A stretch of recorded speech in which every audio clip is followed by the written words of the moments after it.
Ihatag sa ako ang verse yun, yung nagbalik-balik si Jesus. Ala, verse yun, yung nagbalik-balik si Jesus. Ala, verse yun, yung nagbalik-balik si Jesus.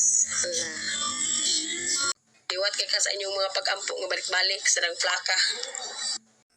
Iwat kay ka sa inyong mga pag-ampo nga balik-balik sa nang plaka. Balik sa nang plaka. Hadlok lang gid ka kay wa gid po kay ikapakita nga bersikulo. Hadlok lang gid ka kay wa gid po kay ikapakita nga bersikulo.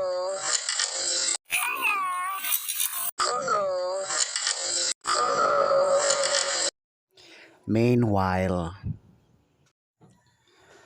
Mateo Kapitulo 26, versikulo 40 ngadto sa 44. Unya mibalik siya ngadto sa tulo ka tinun-an ug nakaplagan niya sila nga nangatulog. Busag giingnan niya sa Pedro, "Nganong wala man mo makatukaw uban kanako bisag usa lang ka oras?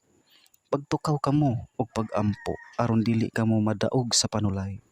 Andam ang espiritu apan luya ang lawas." Ug bibiya si Jesus pag-usab og nag-ampo, "Amahan ko, kung imo gayong ipainom kanako kining kupa sa pag-antos, matuman ang imong pagbuot." Human niini, mibalik siya pag-usab og naabtan niya ang mga tinun-an nga nangatulog gihapon kay katulgon man kaayo sila. Sa bersikulo 44, bibiya na usab si Jesus kanila og nag-ampo sa ikatulong higayon sa samang mga pulong.